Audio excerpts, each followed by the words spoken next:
¿Qué leyeron? Que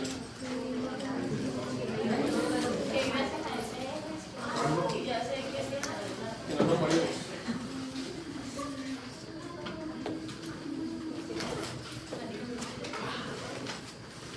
Bueno, esto es control. Ay, pero lo acabo de comprar, Lo que lo cambie.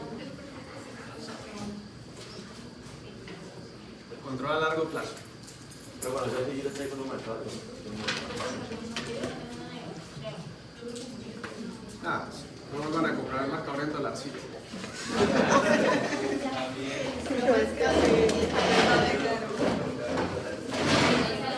Son chinos solo que con la masa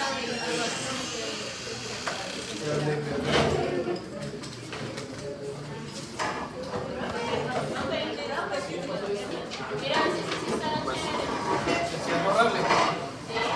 Pues sí, ahora porque lo dejes secar, ¿no? lo que es la plata. Ya. Bueno, control a largo plazo. ¿Para qué sirve eso?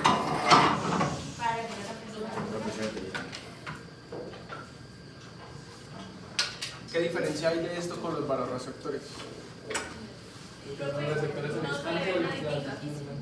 Dice control. Control a largo plazo. Lo siento, no puedo cambiar el Arial. ¿Qué diferencia hay de esto con los barorreceptores?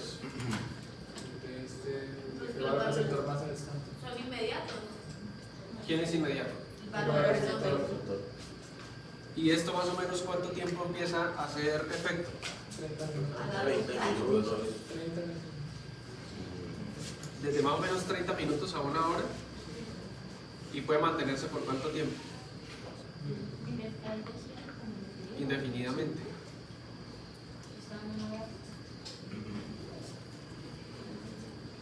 ¿Qué busca el control a largo plazo de la presión arterial?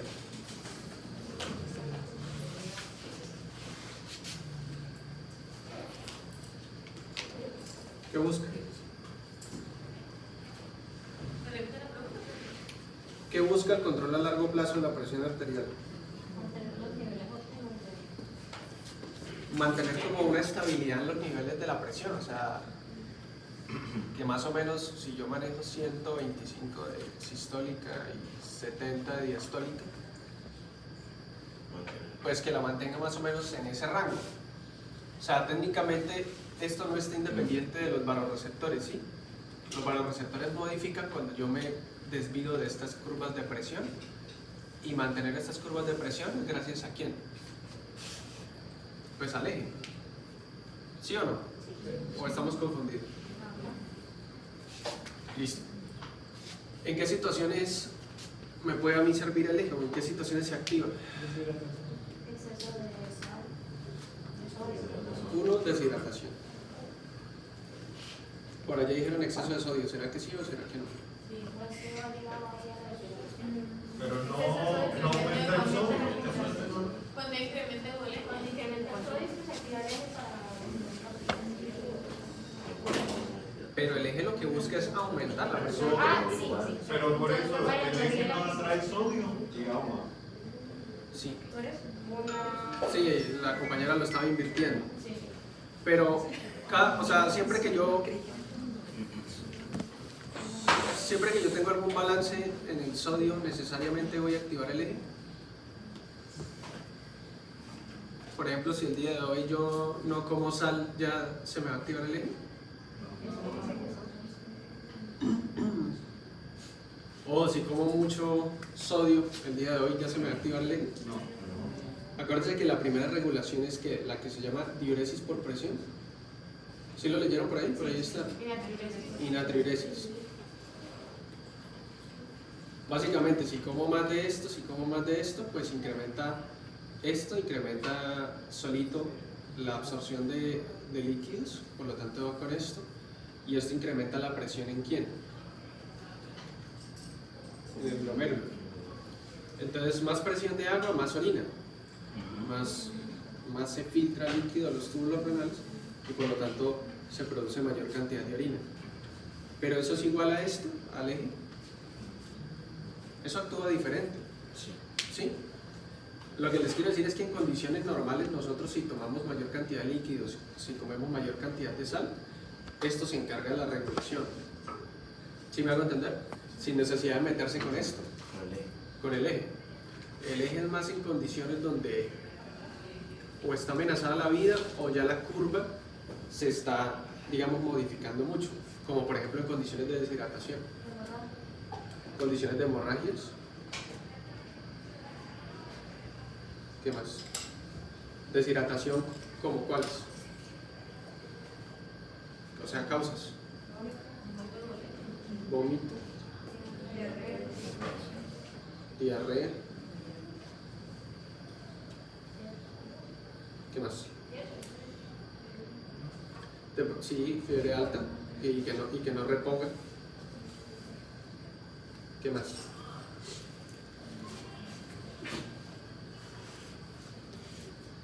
¿Qué más? Solo esas. Sudoración. Aumento de activación, aumento de temperatura. Si no repone, sí, o sea, transpiración y sudoración.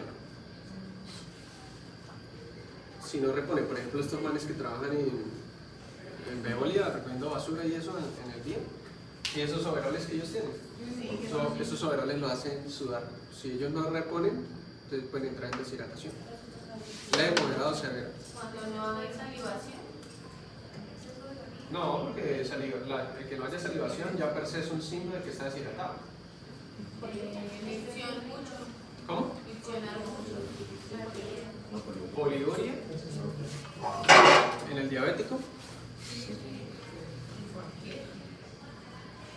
¿Qué más?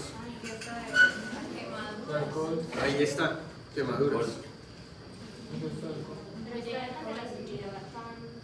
¿Por qué las quemaduras? ¿Por qué qué? Te estás eliminando la primera capa. Porque se quita la capa córnea de la piel, entonces pierde rápidamente el líquido, no lo puede retener. Acuérdese que la capa córnea son las epiteliales y grasa, y eso retiene humedad dentro de nosotros. Entonces se pierde y el paciente pues pierde grandes cantidades de líquido, pero depende de la superficie corporal que esté quemada. Por eso hay una cosa que se llama fórmula de Parlan, creo que era así, Parlan, donde cuando ustedes estén en urgencia, les dice, esa fórmula les dice cuánto tienen que darle al líquido al paciente según lo que se haya quemado para reponer esto. ¿Qué otra? Ah, sí, porque es diurético. Porque lo pone a orinar mucho. ¿Qué más? ¿Cómo? ¿Infección? Insuficiencia ¿Insuficiencia qué? renal. Pero la insuficiencia renal suele cursar con un estado de hipervolemia, a no ser que fuera una insuficiencia renal que estuviera cursando con una gran poliuria como en el inicio del paciente diabético. Una reacción alérgica. Infección. Una infección. ¿Infección en dónde?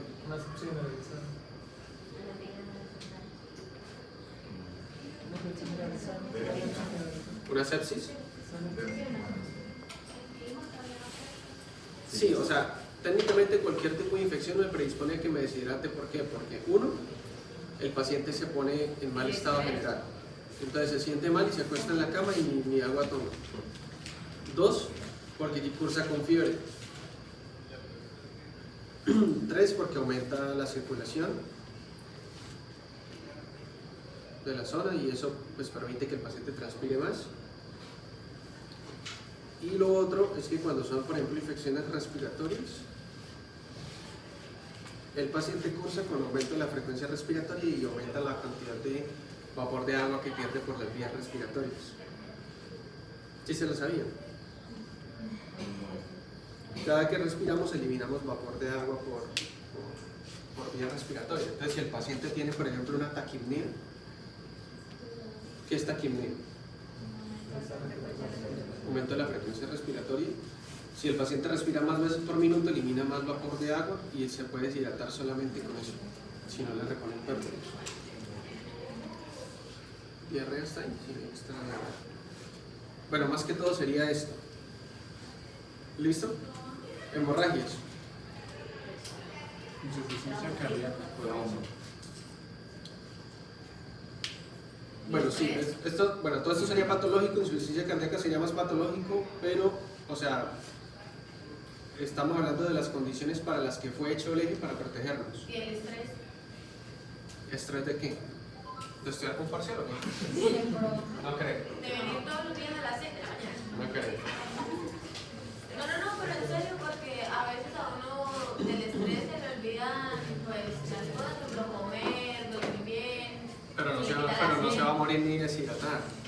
¿Cómo son? No he visto el primer caso. ¿Quién la hizo? Claro, sí, sí. No me tiente. No lo he visto. Bueno, ya viste, no sé qué. Tenía que ser muy pendejo para que se me olvide comer. Usted no ha visto mi historial médico de verdad. La naturaleza no está hecho para eso. Le va a decir, hey, tengo sed, hey, tengo hambre. Si no, Llega un momento en donde es una- tantos años de evolución para que la naturaleza le diga. ¿Qué más? Creo que eso sería lo principal. Estados de deshidratación severos y pérdidas. ¿Listo? Esto cursa con, bueno, de situaciones de hipovolemia en general, que ahí está incluido esto y esto. Hay una hipoglicemia.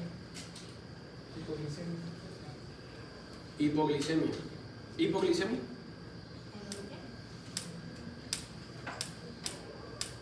La hipoglicemia, más que porque se meta con el estado de volemia, es porque hay una caída de la presión arterial.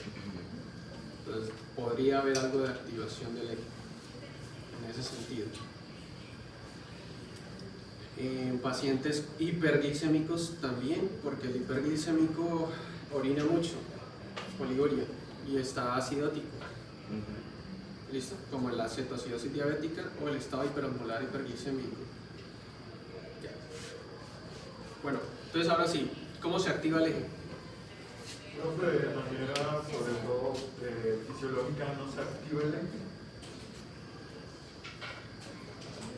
El eje está hecho fisiológicamente para protegernos, pero la activación del eje casi siempre involucra una protección, porque el resto de mecanismos tratan de mantener. De hecho, o sea, el eje siempre se está activando en el sentido de que el eje me está regulando la presión arterial, ¿sí? O sea, en este momento nosotros tenemos niveles de aldosterona, tenemos niveles de angiotensina, pero se están produciendo dentro del rango de lo normal para cada uno de nosotros, ¿sí? Pero la activación propia del eje, hablando ya de la protección del individuo, cae en estas circunstancias. O sea, es ahí cuando ustedes van a encontrar los niveles elevados de aldosterona, niveles elevados de angiotensina 2. Pero no quiere decir que el eje esté como en un estado de quiescencia o esté dormido mientras estamos acá, ¿no? Él está actuando, por eso se llama control a largo plazo. ¿Sí me hago entender? Entonces, ¿cuáles son las situaciones que activan el eje? Voy a borrar esto.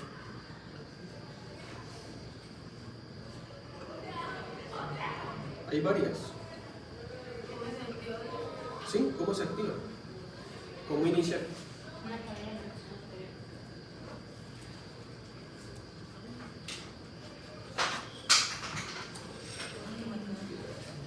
Cuando hay incremento en la presión.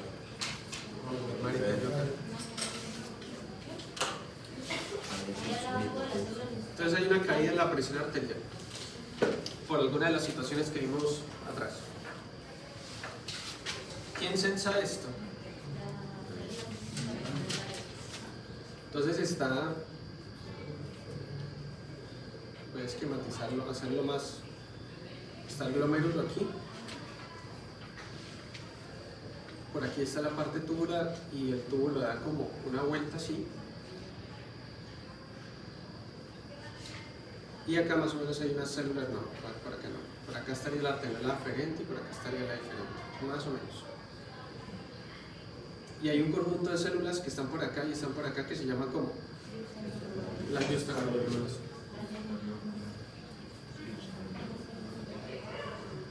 ¿Y se activan en qué condiciones? ¿O cómo se activan?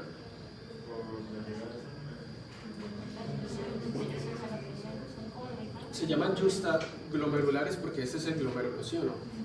Y ellas están acá cerquita, en la parte de la arteriola aferente.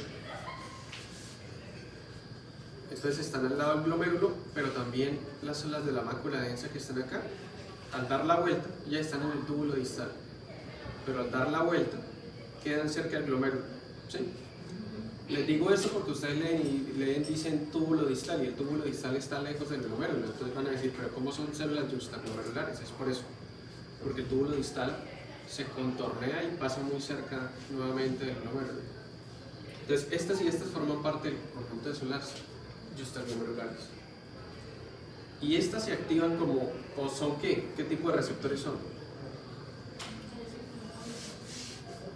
Son mecánicos. ¿Sí lo leyeron o no? Entonces ellas sensan caídas o elevaciones de la presión en esto que es la arteriola aquí. Aferente. O sea, esta arteriola es la que le está llevando sangre al riñón. ¿Sí o no? Sí. Que es la rama más pequeña, o sea, las arterias renales que ustedes conocen se terminan dividiendo y dividiendo hasta que se vuelven arteriolas aferentes. Y estas células detectan caída de la presión arterial, muy parecido como lo hacían las de los varoreceptores que vimos en la clase pasada. ¿Qué pasa cuando detectan caídas de la presión arterial? Inician la producción de renina. Aumentan la producción de renina. ¿Y esta renina sobre quién actúa? Entonces a nivel hepático se produce ¿qué?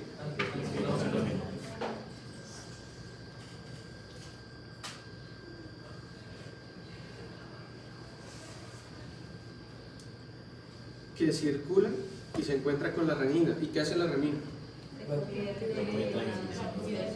Si esta es una molécula, digamos, de 30 proteínas, y corta. Y este angiotensinógeno se convierte en ¿qué?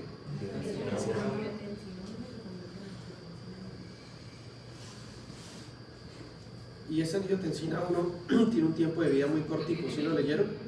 Sí. ¿Pasa hacia dónde?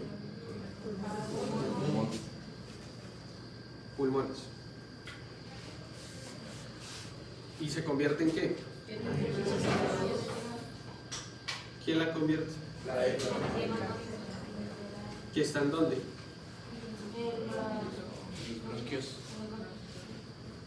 En los capilares a nivel pulmonar. Los bronquios por sí solitos serían epitelio respiratorio y ellos no hacen eso. En las células, en la parte capilar, esta está encima. Que este es el culpable de todos los efectos, ¿cierto? Del eje. ¿Qué efectos tiene? ¿No más? Creo que activa la secreción de vasopresina, hay una liberación de antibióticos.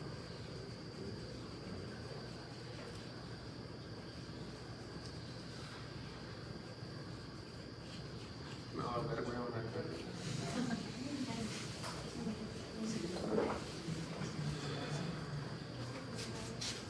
Hagámoslo de este lado. Entonces la angiotensina, ¿qué efectos tiene? ¿De quién? Aquí. ¿Vasoconstricción de quién? Arteriolas solamente.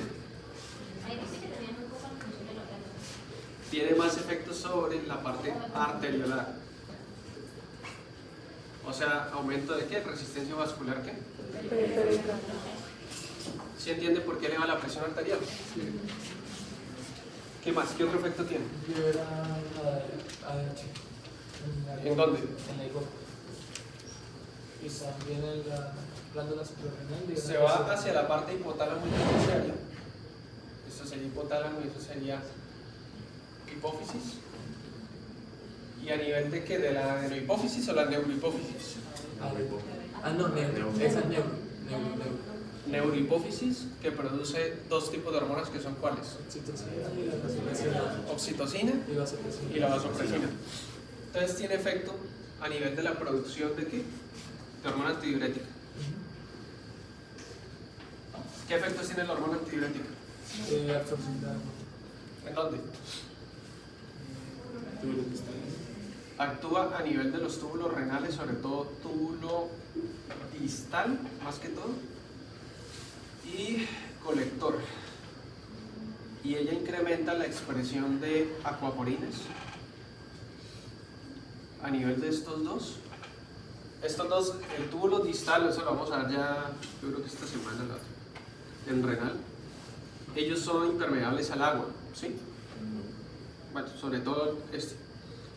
Entonces ellos ya no absorben agua, pero cuando hay presencia de hormona antidiurética, esos túbulos expresan acuaporinas que permiten que esa agua que esté ahí se reabsorba. Entonces la orina sale más concentrada, por eso se llama antidiurética. También le dicen vasopresina, pero a mí no me gusta porque con este nombre ustedes recuerdan la función. ¿Sí? ¿Qué otro efecto? En la glándula suprarrenal y en la leucemia. A nivel de la glándula suprarrenal, en la liberación de qué? ¿Qué actúa o qué hace? En la administración El de control de sodio, cloro y Más o menos aquí también, sobre todo en el distal, actúa aumentando la reabsorción de sodio y tiene un efecto excretor de potasio. ¿Sí o no? sí. También tiene algo de efecto sobre los hidrogeniones, pero no vamos a hablar ahorita de eso. Al hacer eso no se le está absorbiendo agua.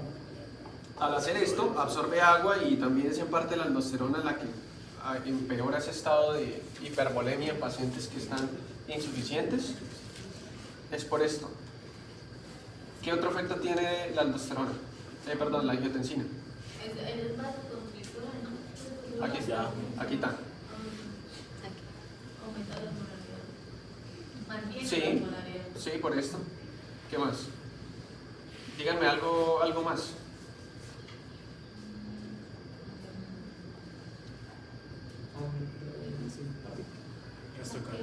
Ahorita nos metemos con eso. Pero Pues también aumenta la esta directamente no aumenta el simpático, pero ahorita les hablo de una cosa. Y el gasto cardíaco. ¿Esto? No necesariamente. Mantiene el equilibrio. Con esto y con esto. ¿Qué más? Listo.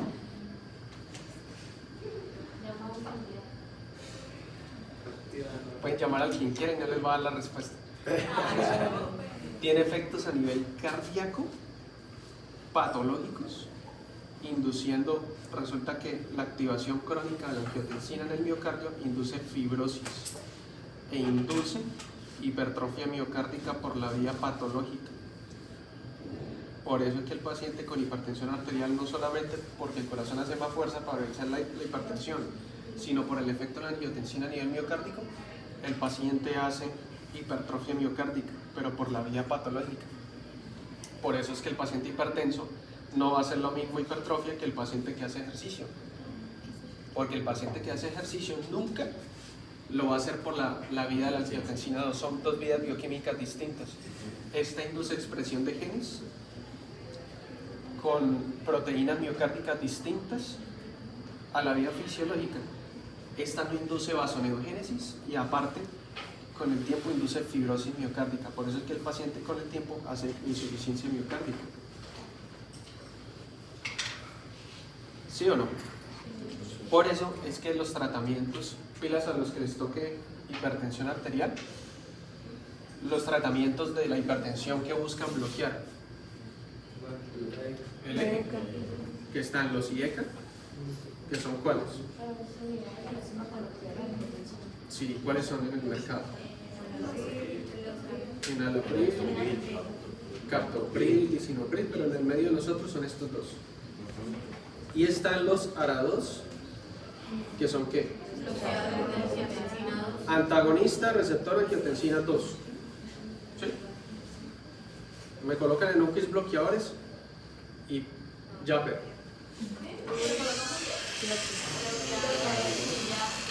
Y con eso concluimos ya.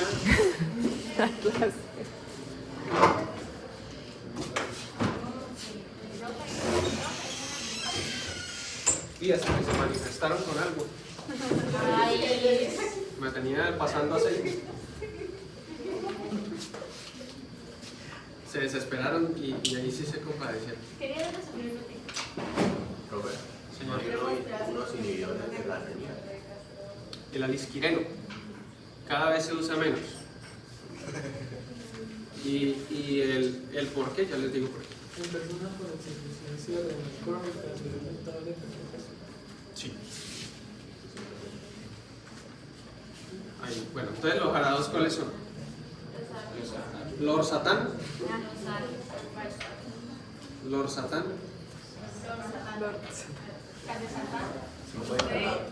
el valsartán, ¿qué más? Candesartán, bueno. ¿Qué son? Ellos no evitan que se produzca la angiotensina 2. Ellos dejan que se produzca, pero cuando la angiotensina 2 viene y se va a pegar en todos los receptores a nivel periférico, pues ya está bloqueado por la molécula, ¿sí? Entonces la angiotensina no, si se pega en vasos sanguíneos, no puede inducir vasoconstricción. Si se pega en glándula suprarrenal, no puede inducir la producción de ¿quién? De aldosterona.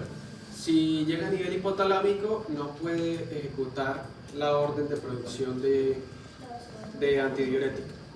Y si llega pues a nivel miocárdico, estarían bloqueados los receptores de angiotensina a nivel miocárdico. Entonces estaríamos evitando todos estos problemas, ¿sí? Siempre tienen que dar o un IECA o un ARADOS, yo ya les dije, ¿no? Una o la otra, los dos no. Y hace un tiempo se manejaba un medicamento que era el alisquireno, que a mí me lo alcanzaron a enseñar y yo alcancé a verlo cuando era estudiante de medicina.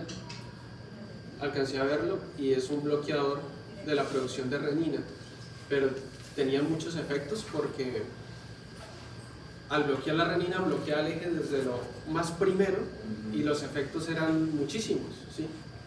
Porque no se puede bloquear el eje completamente, más cuando un paciente está acostumbrado y tiene tanto tiempo con el eje activado. El bloquearlo con este tipo de medicamentos es perjudicial. Por eso no se puede utilizar este y este, porque haríamos el mismo efecto que este. Y ya ustedes ya no van a ver prácticamente ninguna parte que usen el alisquireno. En ningún paciente ya prácticamente lo van a ver. Cayó en desuso. Listo. Entonces, todo esto es una de las formas de producción del eje, de producción o de activación del eje, que una de esas era que células juxtaglomerulares.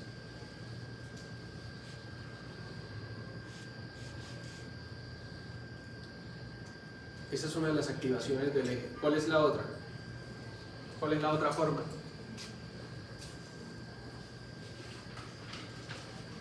¿Qué otra forma hay para activar el eje? ¿Solo células juxtaglomerulares? Las células del ¿Las células de qué?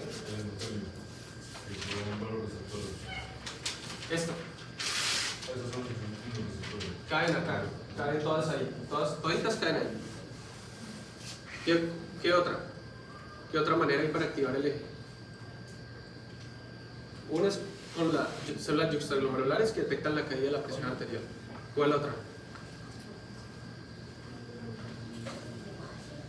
No hay más.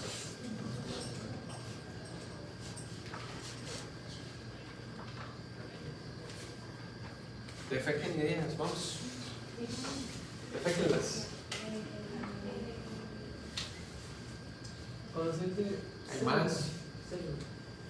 Formas que tengo de activar el eje. Una era por vasoreceptores. Cae la presión arterial, producción de renina. Listo. ¿Cuál otra? ¿Qué otra forma hay?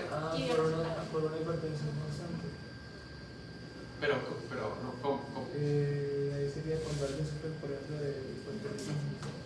Disminución del flujo. No. O sea, ¿qué maneras tengo de activarlo?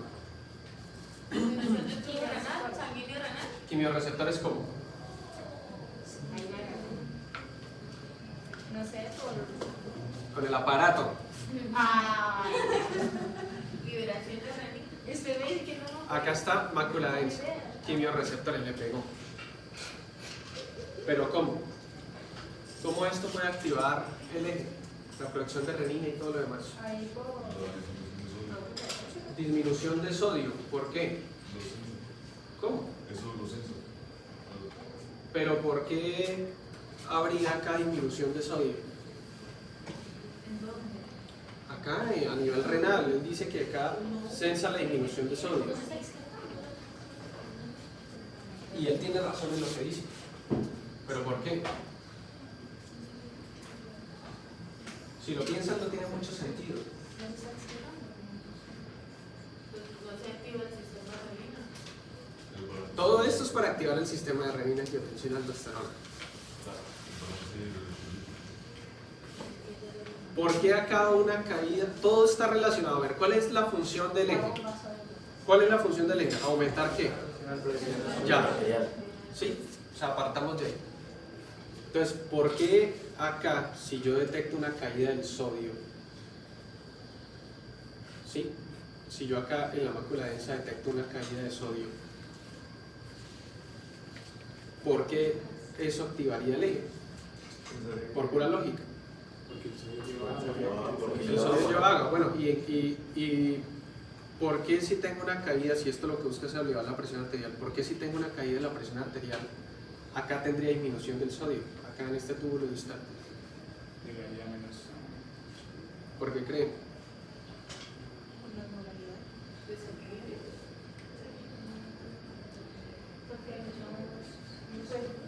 No es porque disminuye Estaría de- Se pensaría en hipovolemia. Y si estuviera perdiendo más agua que sodio, porque acá detectaría caída del sodio. Por ejemplo, si yo tengo vómitos, más el ácido clorhídrico y el agua que el sodio que pierdo. Porque acá habría un poquito sodio. El sodio no arrastra el agua. Señor, El sodio no arrastra el agua. si arrastra. Sino que yo puedo tener pérdidas de líquidos y aún así mantener un nivel de sodio estable. Porque acá tendría disminución del sodio. La respuesta es porque acá llega, esta es la arteriola aferente, ¿sí? ¿Y acá qué trae la arteriola aferente? Pues sangre. El paciente está hipovolémico, digamos que tiene una hemorragia, ¿sí o no?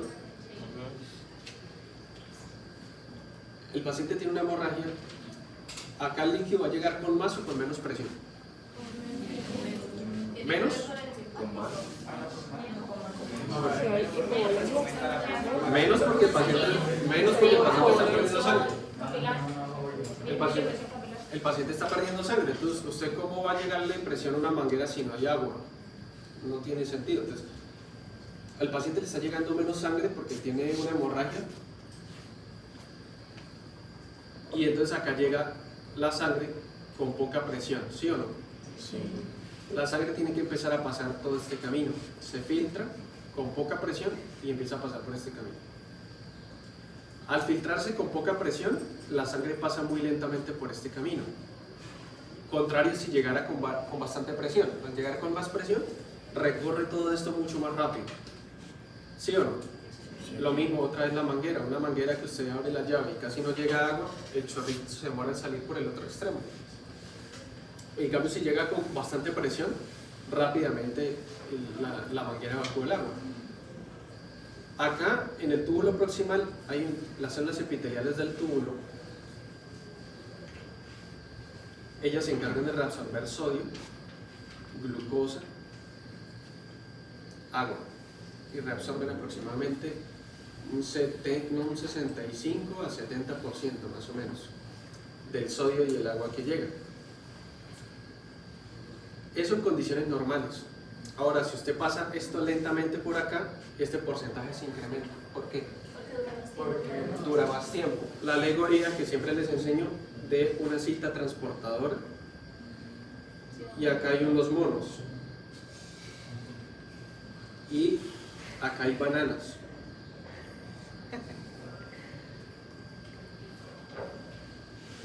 cada mono tiene cierto tiempo para ir agarrando bananas, pero en condiciones normales la cinta transportadora lleva más bananas de las que los monos pueden agarrar y echar aquí en las canastas.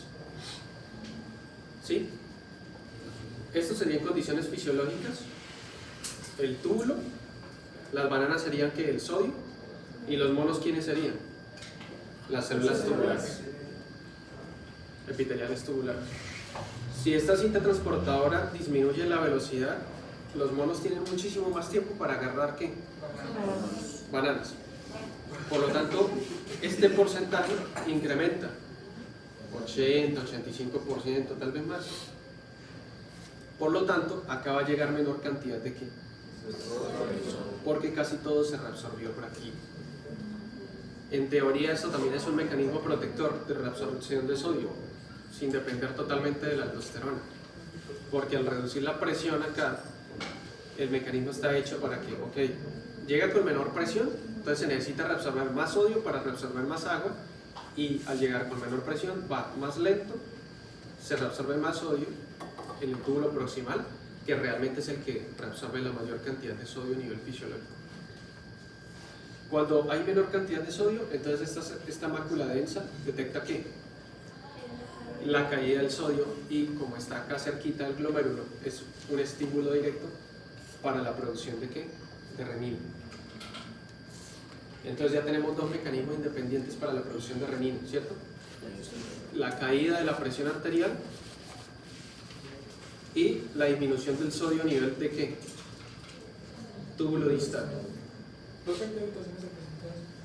O sea, ¿qué irritaciones? En todo paciente que esté hipovolémico se van a activar de esta manera el eje. Todo paciente hipovolémico.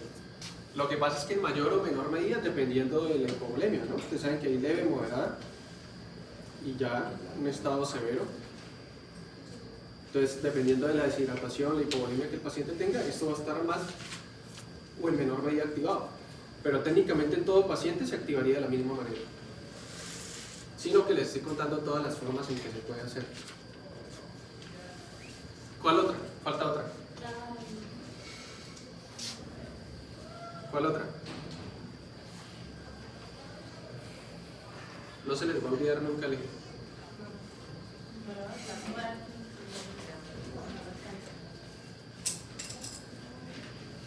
Los que les toque, bueno, el eje, creo que más de un grupo de exposición va a tener que hablar de él. Creería yo. ¿Qué otra forma tengo para activar el eje? ¿Cuál otra? Piénsenlo ahí.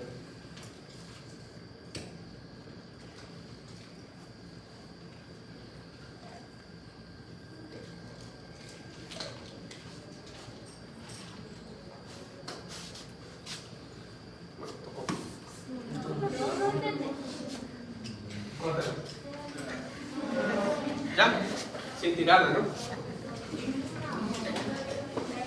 La papa está caliente, la papa está caliente, la papa está caliente, la papa está caliente, la papa está caliente. Se quemó. Ahí está. Otra.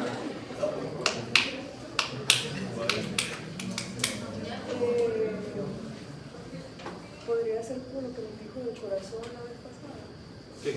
que se producen pérdidas. Pero el péptido natriurético va a tender a bajar la presión arterial, porque se llama natriurético. Va a tender a que yo orine más agua y más sal y me va a dañar esto. No me va a activar el eje. ¿Qué otra manera hay para activar el eje? El simpático. Pero espere porque estoy con ella.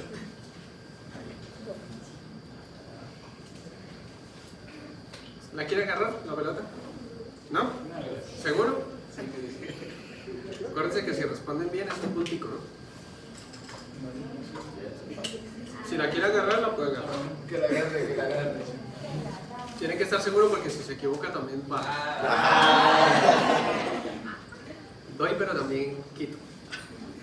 Pues sí, sería, pues yo pensaría que el simpático. El simpático. Sí.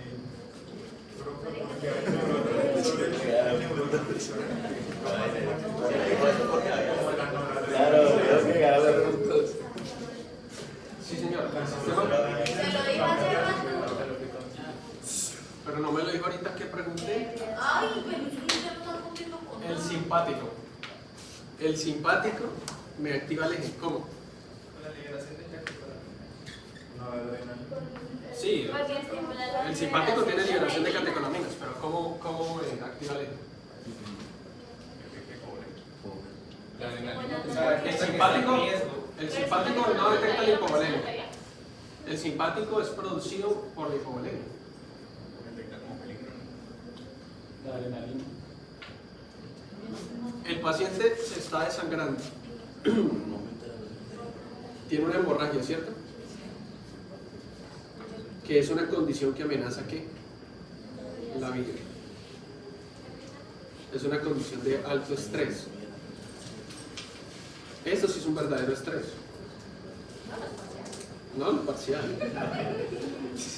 El paciente se está desangrando,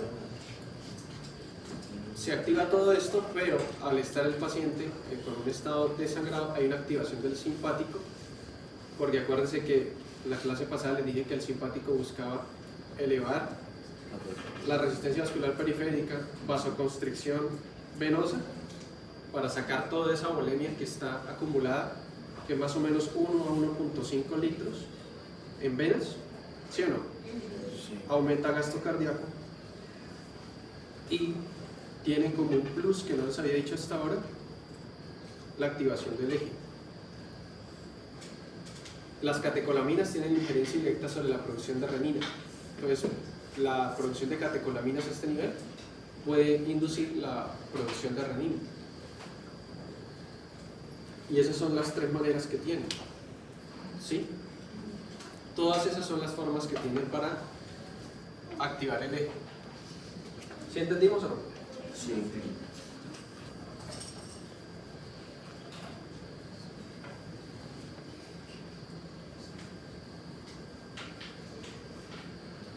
¿Qué otra cosa falta por hablar de esto? ¿Ya? ¿Ya hablamos esto? Profe, No creo. no hay una manera de que por la T4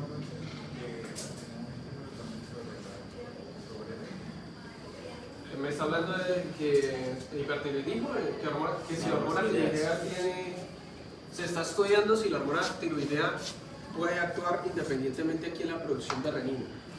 ¿Sí? Lo que sí se sabe es que puede alterar gasto cardíaco y resistencia vascular periférica.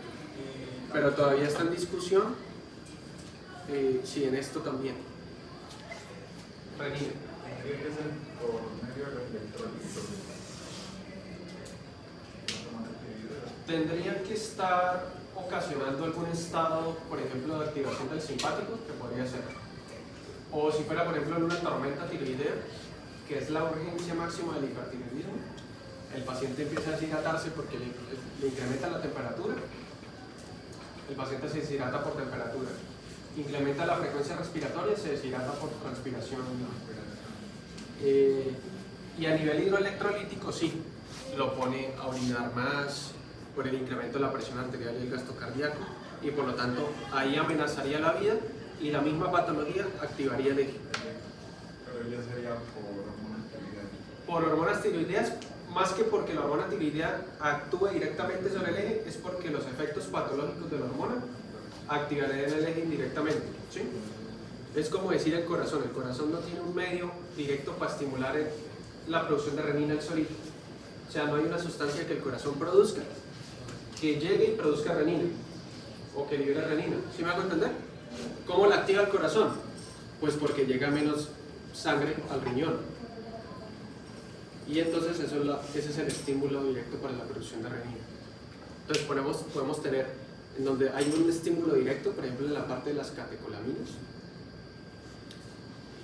Incluso la misma angiotensina a nivel plasmático puede inducir la producción de renina. O sea, la misma angiotensina que la renina hizo producir angiotensina 1. La angiotensina 1 se produce en 2 y la angiotensina 2 puede activar incluso aún más la producción de renina. ¿Sí? El eje se regula a sí mismo. ¿Qué más nos falta hablar de esto? Porque el sistema se adapta a la hipertensión. Sí. ¿Qué pasa con los receptores? Entonces el paciente hipertenso, como la modificación de la presión arterial en el paciente hipertenso viene siendo progresiva, no es de un momento a otro, va siendo de años, este eje no detecta un cambio tan brusco, porque vea que él está detectando cambios bruscos, o sea, hipovolemia, deshidratación, hemorragia. Él no detecta cambios progresivos. En el paciente hipertenso hay varias cosas. Uno, el paciente tiene una tendencia a retener sal, porque sus riñones poco a poco no van siendo como tan eficientes en la parte de natriuresis. Entonces, si él come 5 gramos de sal al día, sus riñones eliminan 4.5 y va quedando un excedente, y va quedando un excedente, y va quedando un excedente. ¿Ese excedente dónde queda? En el plasma y en los tejidos. 2, tiene un aumento de la resistencia vascular periférica, secundaria, que disminuye la distensibilidad y disminuye la luz de los vasos sanguíneos, calcificación, etc. Y los hipertensos también tienen aumento de la activación del simpático. Y inicialmente también tienen aumento del gasto cardíaco. Entonces el hipertenso, esto va siendo progresivo a medida que él fuma, a medida que la dieta no le favorece, a medida que come mucha glucosa, muchas calorías, muchos lípidos, grasas, etc. Eso va lesionando las células endoteliales de los vasos sanguíneos. Y al haber lesión de las células endoteliales se disminuye la producción de ¿qué? Óxido nítrico. Aumenta la producción de ¿qué? Endotelina. ¿Sí? Entre otras cosas, y estas células se van lesionando y los lípidos entran en la íntima y hay una inflamación crónica ahí y se va engrosando toda esta zona. Entonces, si él antes contaba con este vaso sanguíneo, ahora esto se forma así. Entonces va formando placas de ateroma. El músculo liso vascular se va calcificando y se va reemplazando por colágeno, tejido fibrótico, entonces ese vaso ya no se adapta, disminución de la distensibilidad. Eso va siendo progresivo, por lo tanto el riñón no sensa inmediatamente un aumento o una caída de la presión arterial, sino que progresivamente todo este año va manteniendo 137/80.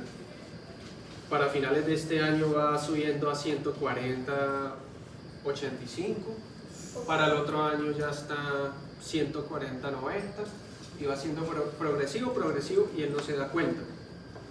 Entonces el riñón cada vez se ajusta a esta normalidad y se ajusta al funcionamiento para mantener esta presión arterial. Entonces si él come mayor cantidad de sal, ya no la va a excretar como cualquiera de nosotros en donde se incrementaba la excreción de sal para mantener un 125/65, sino la excreción de sal se va a ajustar para mantener ¿qué? 140/90 que tiene ahora.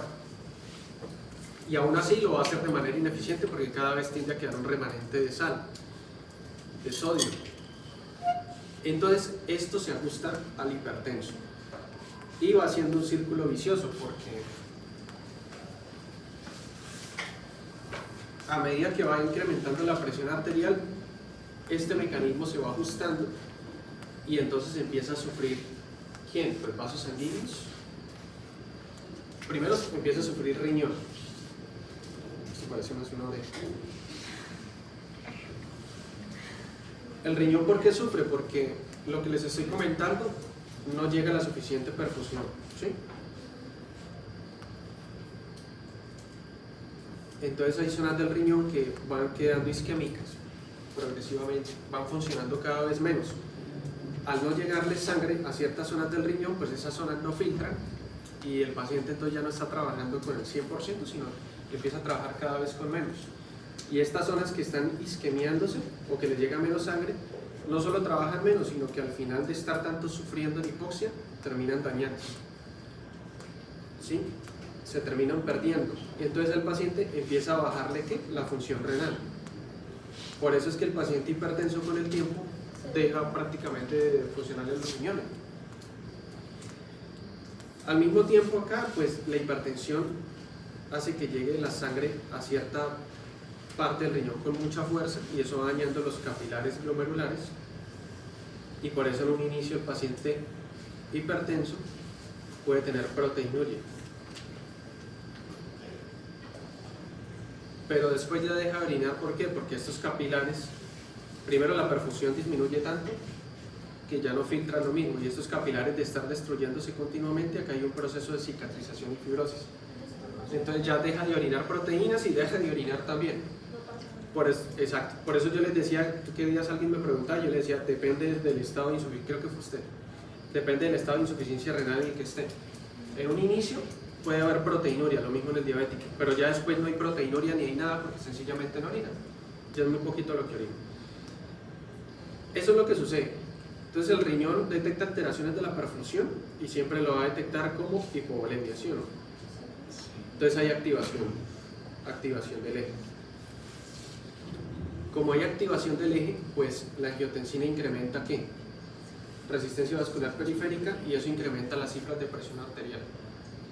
¿Sí o no? Sí. Esto aumenta el eje, aumenta la producción de aldosterona y por lo tanto la reabsorción de ¿qué? Si el paciente se mantiene con la ingesta alta de sodio que está teniendo, no ajusta el estilo de vida, pues todo el sodio que coma lo va a retener. Lo va a retener porque eso está funcionando de manera patológica.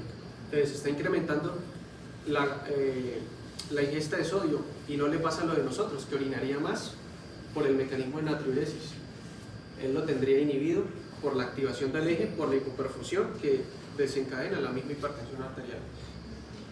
Entonces el paciente retiene sodio y por lo tanto aumenta la volemia, que al aumentar la volemia aumenta la cantidad de sangre en un sistema cerrado, que eso termina incrementando ¿qué? La presión arterial. Entonces mire que tenemos varios estímulos para incrementar la presión arterial. ¿Sí? La resistencia vascular periférica, el aumento de sodio, el aumento de la volemia, y falta una que es el aumento del gasto cardíaco. Por eso el paciente tiene aumento de las catecolaminas, porque detecta todo esto, detecta hipovolemia, por lo tanto incrementa la producción de catecolaminas para incrementar volemia. Entonces vasoconstricción venosa, que aumenta la volemia, aumenta el trabajo del gasto cardíaco, aumenta gasto cardíaco porque el corazón va a, por mecanismo de Frank-Starling, ¿va a qué? Va a inyectar lo que le llegue. Y eso en los primeros años, porque si el paciente es viejito, tiene 80 años, antecedente de infarto, y el corazón no le va a aguantar ese trote. Al mismo tiempo, la angiotensina que se había producido por el eje va a actuar a nivel cardíaco, a nivel del corazón, para inducir hipertrofia ventricular, aumenta también un poquito de gasto cardíaco y va a inducir fibrosis. Entonces, por eso el paciente hipertenso, después de unos años de estar hipertenso, ustedes le van a encontrar en el electrocardiograma signos de ¿qué? Hipertrofia ventricular, sobre todo izquierda.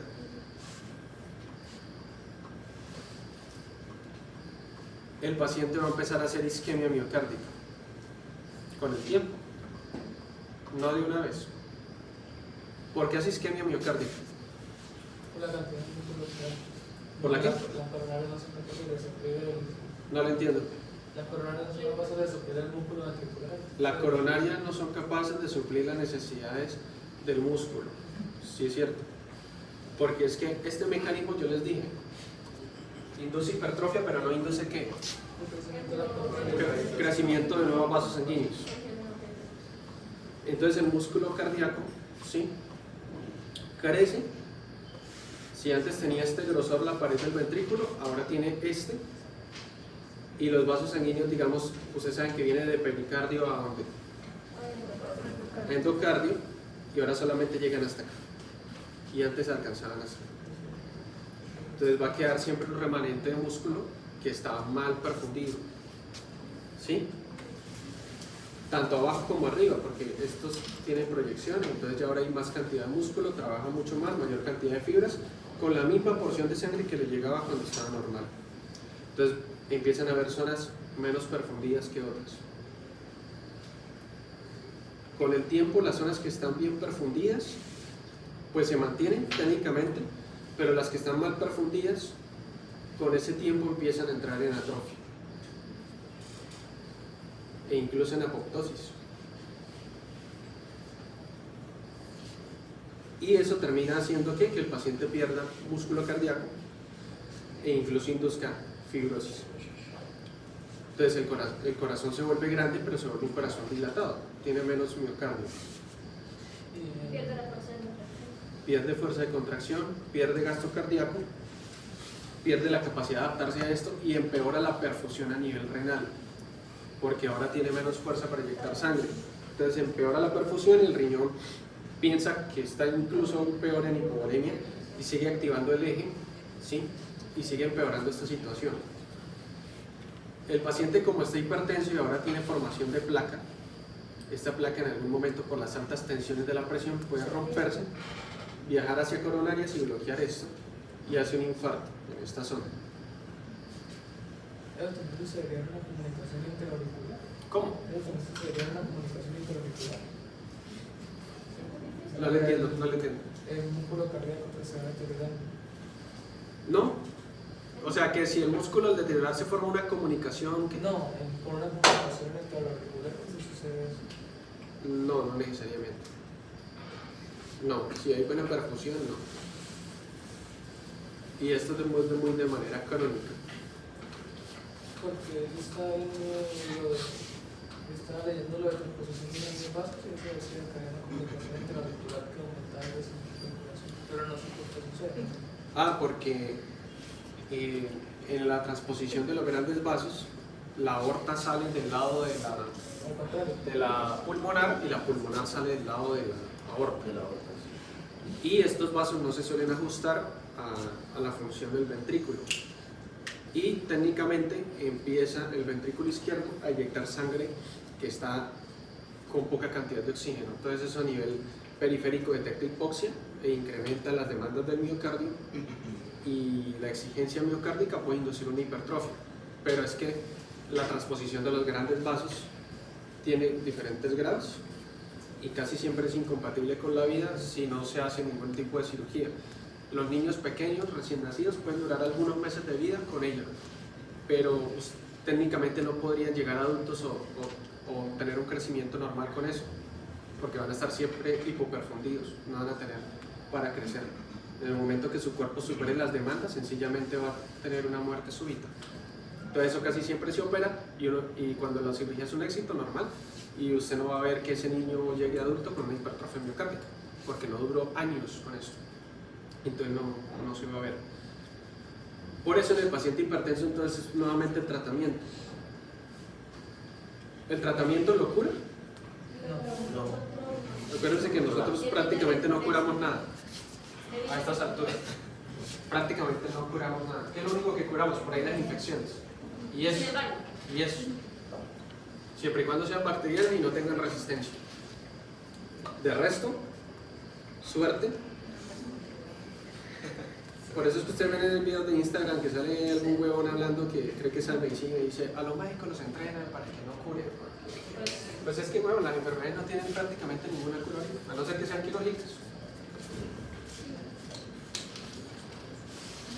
Entonces, esto no lo curamos, lo único que hacemos es que controlarlo, evitar que el paciente haga hipertrofia ventricular izquierda y si ya la hizo, que no avance. Muy poco tiene reversa esto, muy poco. ¿Sí? Esto no es como cuando ustedes van al gimnasio y medio ven resultados, se salen y lo pierden en 2 semanas. Esto no, esto se mantiene. Es muy difícil que tenga reversa. Con eso evito que progrese la placa de ateroma porque la misma hipertensión arterial lesiona y daña las células y empeora la lesión. Entonces yo al disminuir eso, disminuyo el estrés sobre las células endoteliales y logro que dejen de producir tanta endotelina, que empiecen otra vez a producir un poquito de óxido nítrico, que me libere un poco esa resistencia. ¿Sí? ¿Qué otra cosa con el tratamiento? Protejo los riñones, sobre todo estos dos protegen mucho el riñón. ¿Cómo? No, estos dos que protegen el riñón. No, pero ahí no se lo vamos a De entrada no. allá los crónicos. De entrada, o sea, el hipertenso, hay un pilar de manejo, según la guía europea, que son IECA o ARA2. Estatinas. Pero eso no es de hipertensión, es de control de riesgo cardiaco. Están los beta bloqueadores, están los calcio antagonistas y están los inhibidores de receptor de mineralocorticoides, que básicamente son antagonistas de la aldosterona, que serían ¿quiénes? La espironolactona. ¿Cómo, profe? Se la perdió. Espironolactona. Espironolactona. Espironolactona. Hay diferentes tipos de diurético, como por ejemplo la furosemida. Pero esto lo vamos a ver en el riñón y vamos a ver por qué se utiliza uno y no el otro. Entonces se utiliza este y esos son los tratamientos que hay. Siempre, ahorita en cualquier hipertenso siempre se le arrancan día 2. Uno de este o uno de este con cualquiera de estos. Entonces, IECA y calcio antagonista es lo que más se está utilizando ahorita, o ARA2 y calcio antagonista. ¿Qué son los El amlodipino, el nifedipino, que básicamente actúan en los receptores de calcio a nivel periférico y entonces básicamente ¿qué? Aumento de la disminución de la resistencia, pues por bloquear los canales de calcio en los músculos. Sí, entonces, pues más que inhibir, relaja un poquito. Nunca la inhibimos completamente. Es que hay calcioantagonistas que son allá más fármaco, que son dihidropiridínicos y no dihidropiridínicos y afectan, son más específicos de vasos sanguíneos y corazón, etcétera, pero muy poco a nivel, o sea, dentro de los rangos terapéuticos, muy poco afecta la contracción muscular en general. Muy poquito. Sí, exacto. Los músculos tienen su propio, el retículo subcutáneo, su reserva de calcio, entonces no nos afecta mucho.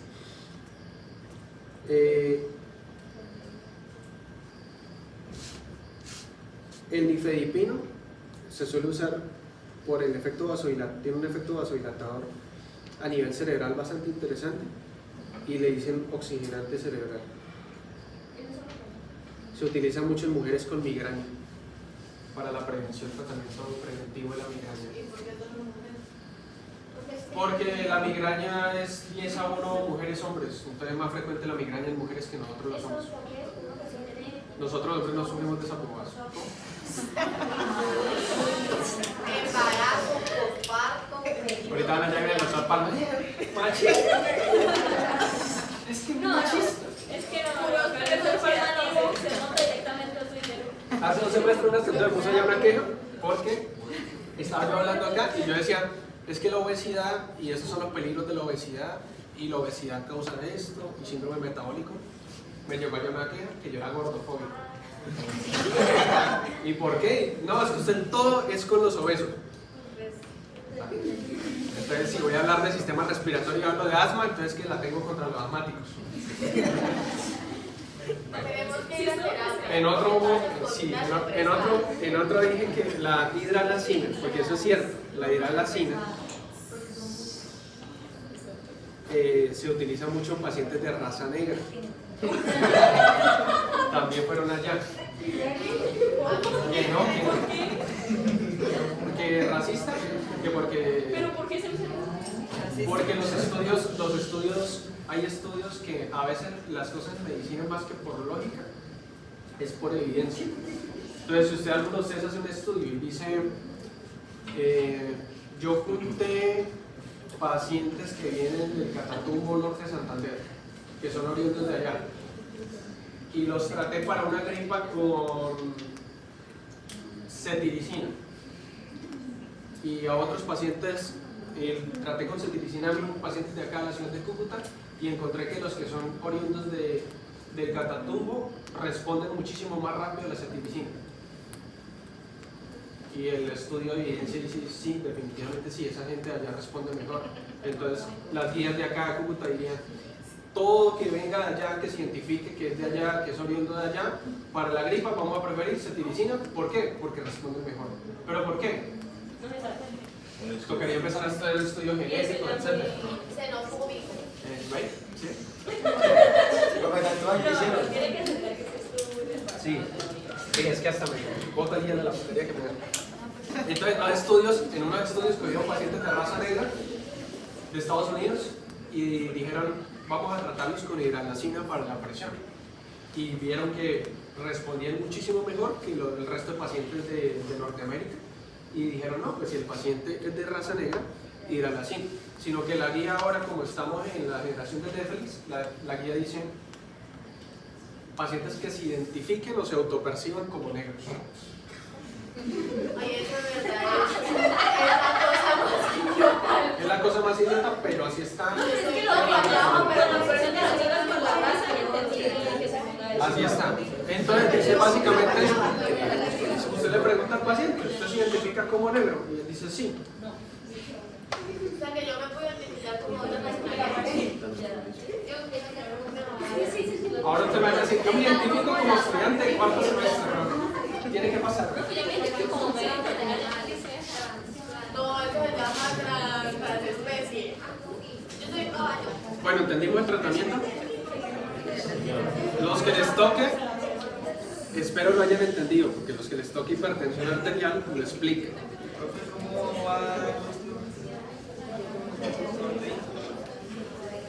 Me envían fotos de todos por el grupo y yo miro por cara. Y de suave, profe, suave. Profe, Depende de qué para también que les sea ponen. para Si que exponen, sea si justo, exponen mándelo. todo, ¿qué le puedo preguntar? Profe, Nada. para que sea justo, hágalo por sorteo. O mándelo por Ruleta. Ruletazo. Papelitos. O hagamos 8 grupos y ya. ¿Por qué no 8? ¿Por qué 7? Yo es fácil, toca traer pelotitas y servir luego con número y suerte. Oiga, sí, no me volaste en la pelota. Bueno, ¿qué otra cosa falta por hablar? ¿Cómo se siente hoy? No hablemos de eso. Lo bueno es que ya la gripa no lo tiene, o sea. No, pero es que no tenía gripa. Usted no tenía, la gripa lo tenía usted. No, como a las 2 horas ya estaba bien. O Es sea, que yo estaba soy... llorando.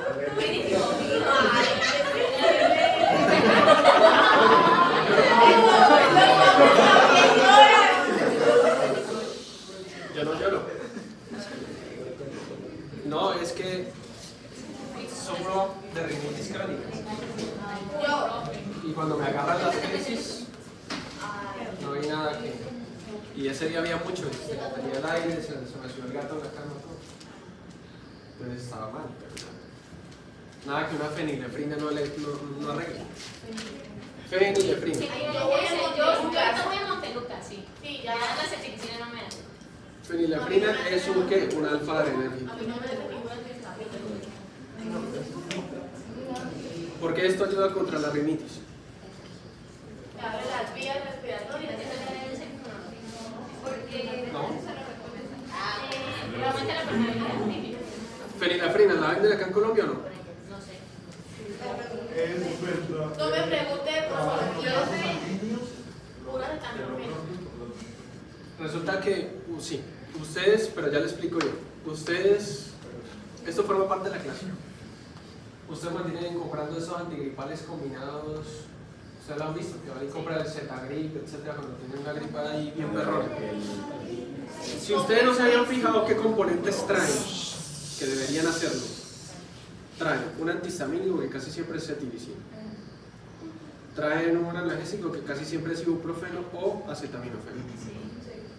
Y traen, no, Uy, me dolió el testículo cuando dijo eso. Es que no lo tengo. Y fenilefrina, casi siempre. Esto es un alfa adrenérgico de acción leve técnicamente que actúa sobre todo a nivel de los vasos sanguíneos en la mucosa nasal. Pues actúa a nivel general, pero a nivel de la mucosa nasal induce una vasoconstricción. Entonces, al inducir vasoconstricción, ¿qué pasa? No hay congestión. Los capilares en esa zona tienen menos flujo sanguíneo porque las arteriolas se cierran y entonces en esa zona de los capilares casi no hay extravasación.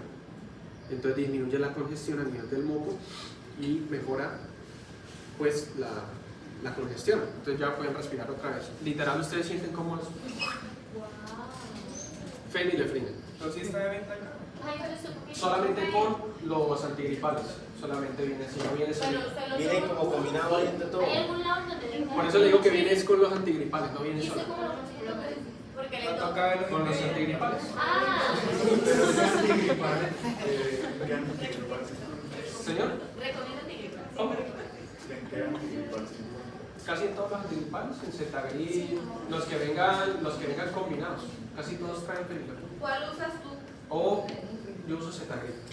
O usted pregunta, un antigripal que tenga fenilefrina y se lo da. Esto en Colombia se permite, pero en otros lugares como Europa ya no, porque se usaba mucho, eso lo usan mucho los deportistas para la parte de doping, porque como en altas concentraciones puede mejorar la presión arterial y la perfusión, entonces puede mejorar algo el rendimiento. Pacientes hipertensos, esta vaina no deberían utilizarla porque como tiene efecto alfa adrenérgico. Pero puede ser que eso le consume otro lado y no solo. Sí. En el paciente hipertenso, sí, en nosotros que tenemos un metabolismo bien, sale. ¿Sí? Incluso uno va haciendo resistencia. Yo ya he hecho un poquito de resistencia, entonces yo antes me hacía y ahora lo tomo y no, me toca perder. ¿Listo? Y el paciente alérgico va haciendo resistencia a los antihistamínicos. Yo inicié cuando era pequeño, inicié con lo normal, loratadina. Desloratadina, ceftriaxona. Luego ya una escala, pero el Montelucas no es antihistamínico, Entonces, es un antileucotrieno. ¿es peor? Antileucotrieno. Es un ahora pendiente asmático, ¿no? Sí, entonces disminuye la producción de leucotrienos que técnicamente son inflamatorios y bueno. Pero Montelucas no es antihistamínico, es antileucotrieno. Luego lleva una escala de la fexofenadina, famoso Alegra. Así es. Uy, pero tengo que tomarme dos. Ya no me hace, sí, exacto, ya no me hace, entonces me tocó escalar al Bilaxten, que es bilastina. Ya voy en este, con este. Y puff nasales, corticoides. Ahí voy. ¿Y cómo se revierte esa resistencia que se va haciendo los? No, nada, tú ya. Pues yo no trabajo, tú no pones nasales, ¿no? Eso es como ustedes que vienen de Pamplona acostumbrados a tomar todos los días Ay, ¿cuál? y dicen, ay, ¿cómo revierto para volverme a emborrachar con una cerveza como antes, no? Nada. Están acostumbrados a tomarse esas peceras que vienen de allá y ya mantienen en Pamplona tomando peceras y llegan acá y, ay, tan raro que yo con una corona ya no me emborracho como antes. Parecen bacterias ya agarrando resistencia. Bueno, ¿qué pasa con la insuficiencia cardíaca? ¿Estos están los temas que puse? Sí. Síncope, insuficiencia cardíaca, niño con desnutrición. Síncope ya hablamos, ¿no? Pues lo tocamos, pero. O sea, pues por encima. Cuando lo del bloqueo es el Bueno. No solo en el bloqueo, les hablé de la parte vasoreceptora. Ah, pero ya no. La idea es que usted Profesor, me río. no. Qué pena ahí, pero creo que esta clase se entiende más así. Creo que haberla con video no hubiera sido imposible entenderla. Se lo están pidiendo. Bueno, entonces hay insuficiencia cardíaca. ¿Qué pasa con esto? ¿Qué tienes que ver esto con el eje? Esto sería ya el paciente que progresó. Hay una. Ya lleva mucho tiempo en esto. El primer lo detecta como una tubular cuando los moléculas están condicionados. Entonces, antes de eso, ¿qué sucede con el corazón? Está Está condicionado. un poco más débil, no está funcionando igual. Hay dos tipos de insuficiencia cardíaca. Técnicamente, la que es por disfunción sistólica, o sea, el corazón que tiene menos músculo eyecta y ya no eyecta lo mismo, ¿sí? O sea, disminuye el volumen que. Y está la insuficiencia que es diastólica, que técnicamente es un corazón que está muy hipertrofiado y ya no se llena lo mismo. Técnicamente también disminuye el volumen sistólico, pero no porque no tenga la fuerza, sino porque no se llenó previamente, ¿sí? O sea, tuvo una disminución del volumen sistólico secundaria a una disminución del volumen telediastólico. Entonces, normalmente esto es más avanzado que esto. Esto normalmente es como cuando el corazón está muy hipertrófico y no hay suficiente espacio para el llenado. Y esto ya en un estado un poco más avanzado. ¿Listo? Pero ambos cursan con lo mismo, que va a ser ¿qué? Una disminución del volumen que llega al riñón. Ahora sí, ¿qué detecta el riñón? Que le está llegando menos sangre, que técnicamente le está llegando menos volumen, como si estuviera una disminución del volumen circulante efectivo, o sea, de la volemia, ¿sí? ¿Qué sucede ahí? Activación, ¿sí? Intensa del eje, como ya vimos, que va a hacer que ¿qué? Por las células.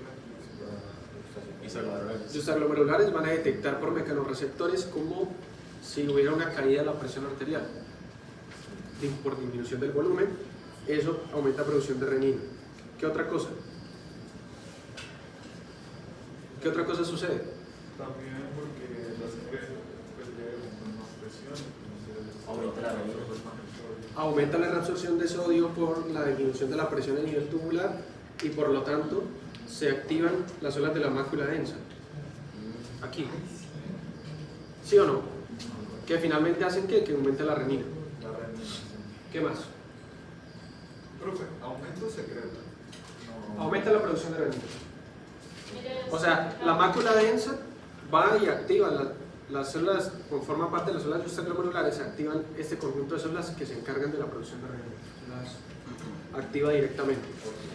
Y ahí ya se va para lo del hígado. En el paciente con insuficiencia cardíaca de manera crónica también tiene aumento de las catecolaminas.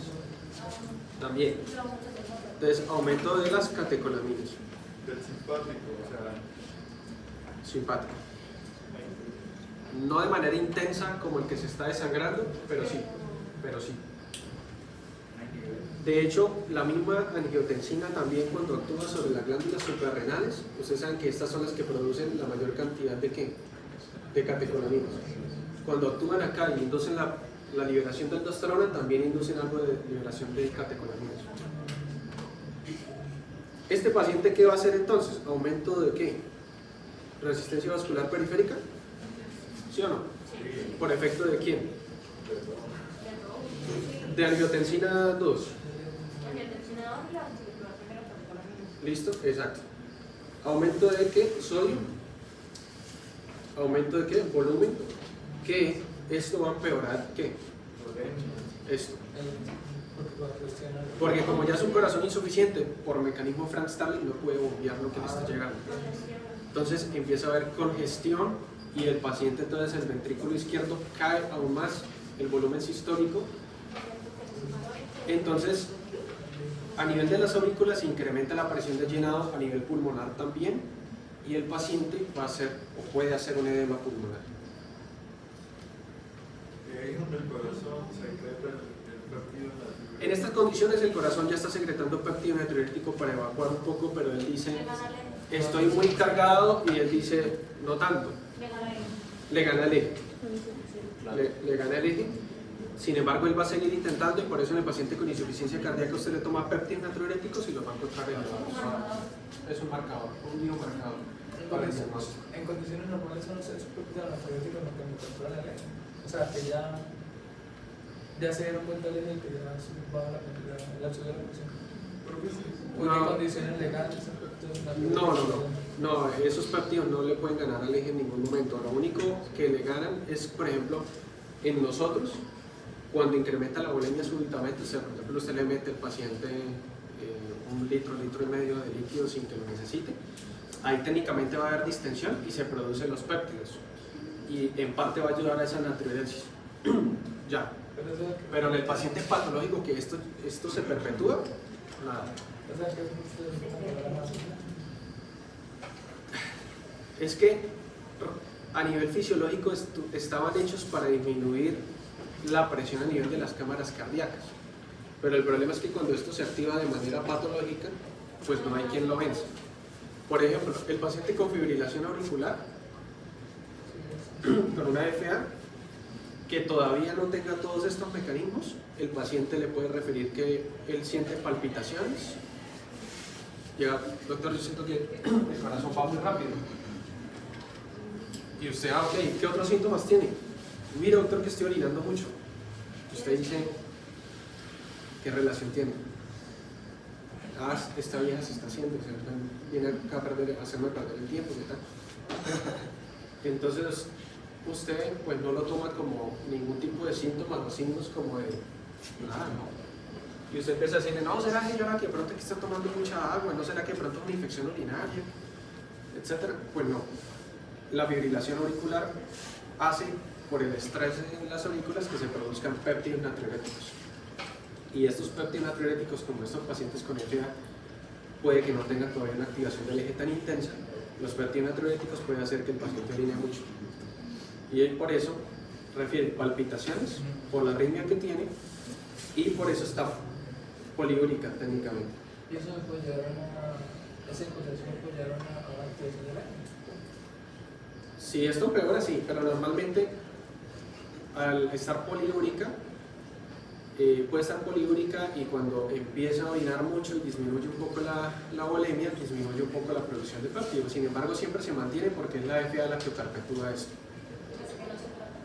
¿Listo? Pero al mismo tiempo puede que no tenga estos síntomas. ¿Por qué? Porque la FA es producto de una patología miocárdica casi siempre secundaria a hipertensión arterial.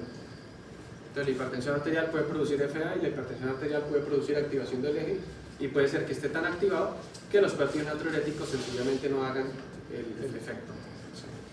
Entonces ahí la evolución fallaría. Señor, En ese caso la evolución fallaría. ¿cuál evolución?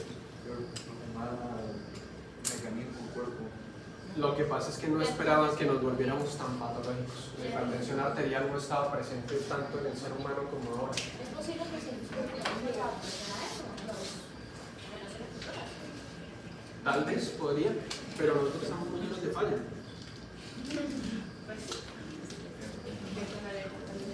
No ha terminado de desaparecer el apéndice y vamos a ignorar este eje que lleva millones de años. ¿Sabes por qué no avanzamos como personas y como sociedad? Porque no nos da la semana